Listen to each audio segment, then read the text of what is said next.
DeLuca here. Okay, so today I have a color palette that came by request, and so they wanted a kind of a burnt red, but bright, so not like a sienna type thing going on, and some teal. I have seen the colors in their house, so I kind of know what they're going for. So this was the closest thing I could come up with. The colors. I have Arteza Carmine Red. That is going to be my base coat and my background color. And then these two, I start with the Decoart Americana Decor Satin Enamels in pure white. That is what is going to make these paints sell. And Phthalo Green and Phthalo Blue. So basically, this is 50% satin enamel and 50% other paints. Okay, so this one is just Phthalo Blue and Phthalo Green and the satin enamel. This is the blue and the green with just a touch of the Artist Loft white. I wanted it to be a little bit lighter than that. I didn't want it to appear white. I just wanted a little bit of gradient between these two colors, so that will kind of give it that 3D effect. It won't look so flat. If I just used one color, I would get cells, but it would appear very flat. Having a little bit of difference in those hues will basically attach to each other and give a bit of a 3D effect. So the color that, or the consistency that we're working with here is about a 2 on my consistency scale. This is 1 part paint, 2 parts Floetrol, and thinned with a mixture of 90% water and 10% Floetrol until I get this consistency. It is making a mound, but it disappears quickly, and it's making a nice thin, even stream off of my stick.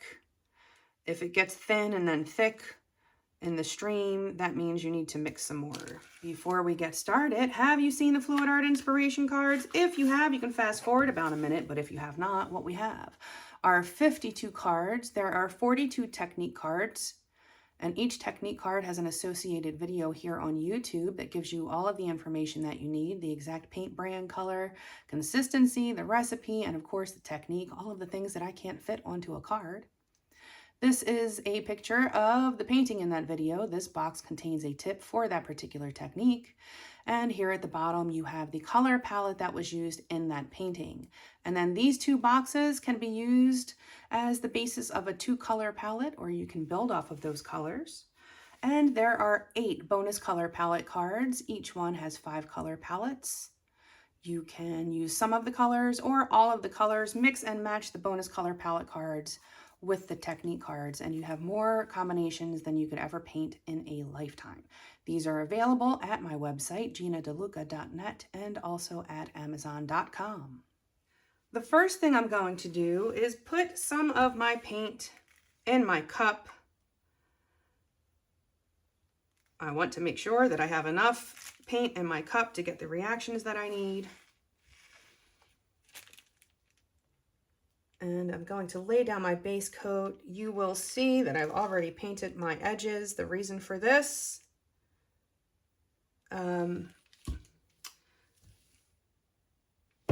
with Floetrol and the way that I mix it pretty thin. You might not get the best coverage on the sides, and the canvas may show through. And then I have to go back later and fix it, and I don't want to have to do that. So if I cover the edges first, whatever happens after that, my edges are taken care of. I do not have to touch anything up regarding that. I like to troubleshoot before there is trouble. The reason I lay down a base coat is because a bold canvas is a thirsty canvas. So you have to have something for this paint to slide around on. something has to stick to the canvas first.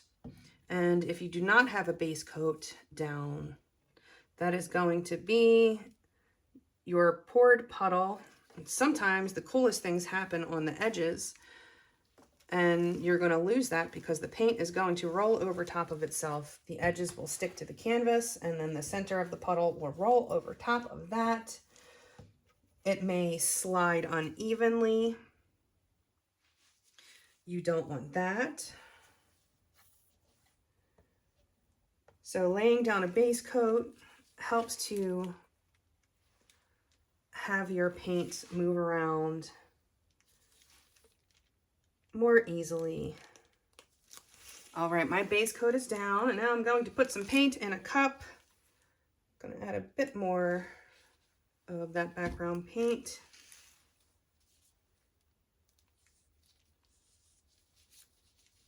Okay, I'm going to pour from up high.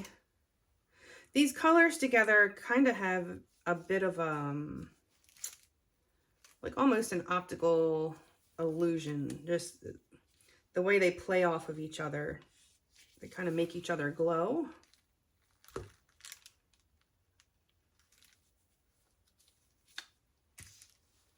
And then I'm going to take what is left in my cup here and go over top. These satin enamels are matte when they dry, and matte paints are hydrophobic. And what that means is it's going to push a glossier paint away. And that is how we get these cells without using silicone, is by using a matte paint with a glossier paint. The Arteza paint is glossier. Actually, I haven't used this exact color before, so I'm not sure exactly what's going to happen. Not all the paints are the same within a brand. In general, I've never had luck with Prussian blue as a background color. I don't get a lot of results from that. Some colors just don't work. So, but see that? You see these little cells popping up in there? I think we're going to be okay. We'll see. Alrighty. Let's make a mess, shall we?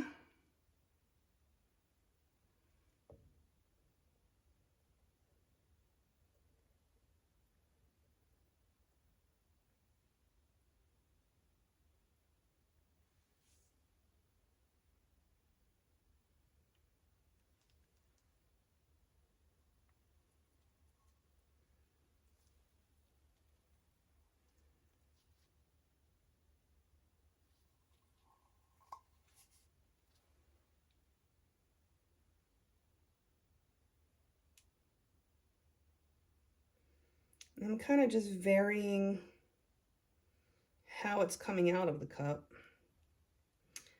And when it gets to the end, generally the lightest color, or the last color that I put in my cup, a bit of that is sitting at the bottom. And if I am patient and allow it to come out, that will wind up being my focal point. So I always try to have the most contrast between my first color and my last color,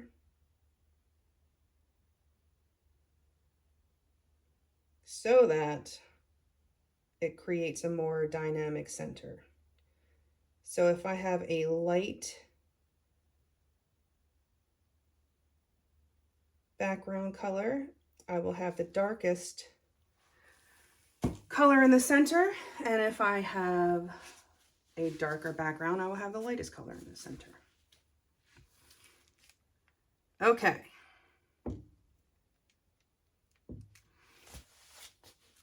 Let's pop some bubbles. Now what's going to happen is, as I pop these bubbles, there are bubbles sitting underneath this red. And it's going to have the other paint attached to it.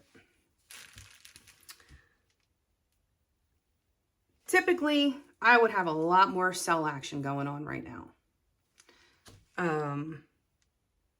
So whether that is an indicator that this paint is not the best, this color is not the best.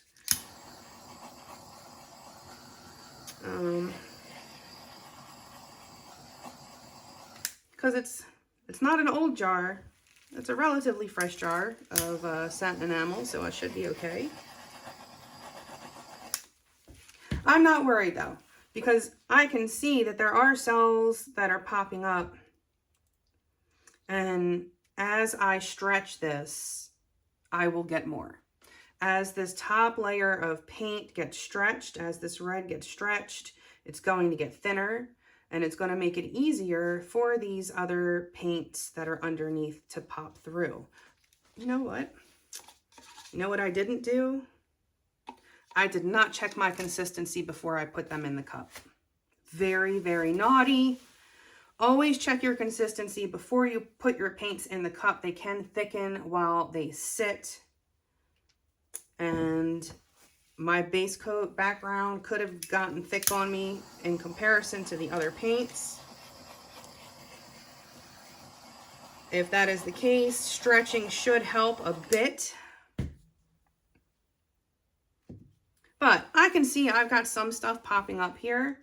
And if this winds up being kind of minimalist and all I get is like kind of a swirl going on in here with some cells, I won't be mad at that. It doesn't have to be completely covered in cells.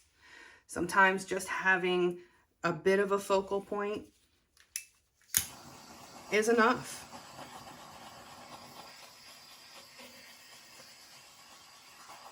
So normally these little pin cells would be growing.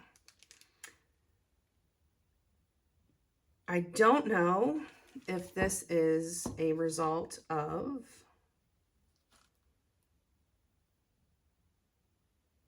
the paints not having much of a reaction with each other with the Carmine red. Perhaps it's like the Prussian blue. Perhaps my consistencies were off. Always a possibility. Okay, well, I am probably not going to be getting Boulder cells. Normally when these little cells pop up and they grow and then I can stretch them and then I get Boulder cells. Another thing I'm noticing is the lightest of the that teal is what's popping up. That darker shade isn't really doing much of anything. So perhaps I did not have enough satin enamel in that. But I'm going to wiggle this around a little bit.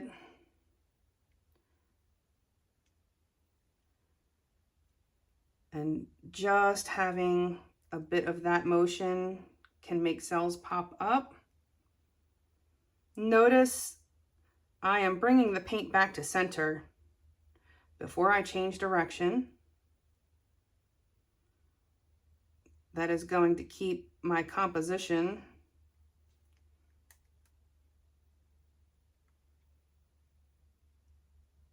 the best I can.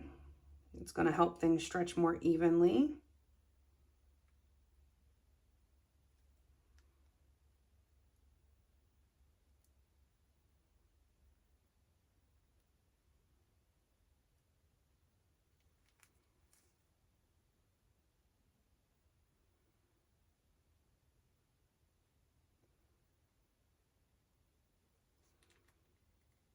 Okay, well,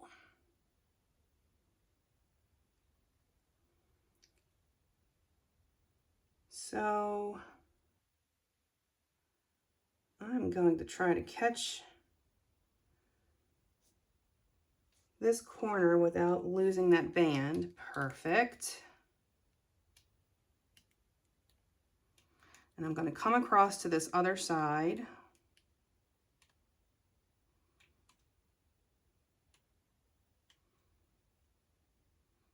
Give that a good stretch.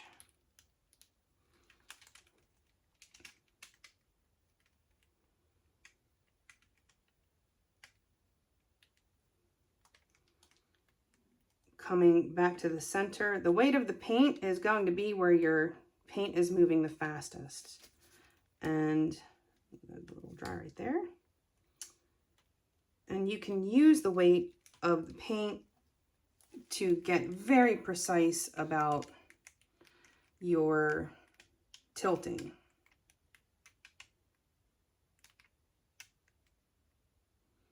Okay, again, coming back to center.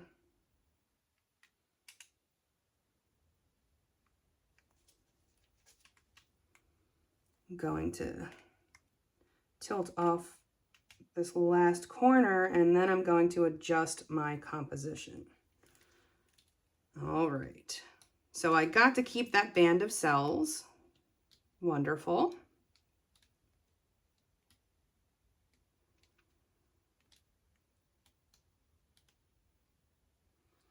Okay, and I'm going to come off this corner a little more.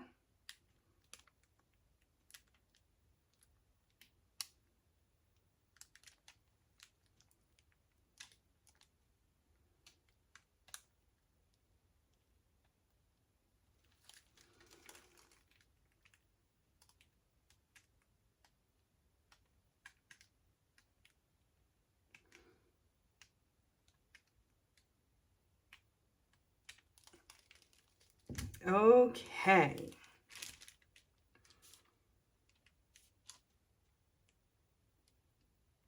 I think that's it. So, regarding the composition, so this painting, this particular composition has a main focal point, which is this. Obviously, this has all your contrast, but there's also this part here, which is probably going to be difficult to see on the camera. It's very subtle, but it's, you know, that end swirl, and it actually kind of looks like a rose in there. So it's like a subtle secondary behind the scenes. I'm actually, you know, even though this did not turn out as many of mine do, I'm not mad at this at all.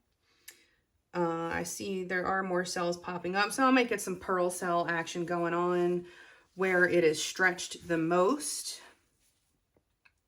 If you're doing pearl cells and you're having a hard time getting pearl cells, it's going to happen where it's stretched the most. So that's why it tends to happen more on the edges. If you're not going for pearl cells, that's where they're going to pop up. Okay. Yeah. So I'm going to let this sit for a bit and see what else pops up. And back in a few. Okay, here it is. This has been sitting about 10 minutes. So I do anticipate some of these cells to get a little bigger. You can see more has popped up in this area. So more of the pearl cell type action, but we did get a little bit of Boulder action up here. Get some of that 3D, like some of those look pretty 3D. Got some interesting layering going on. Kind of power shell type formation.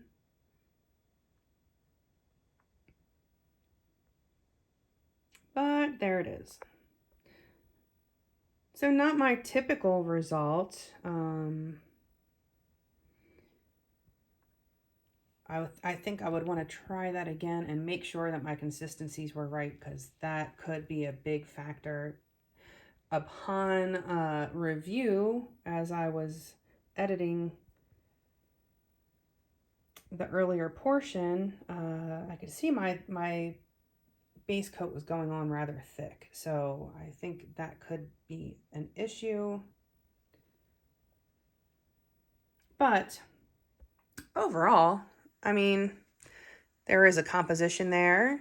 I have a nice little swirl going. Let's see if we can see that kind of that little area right there, there's like a, where it ended off.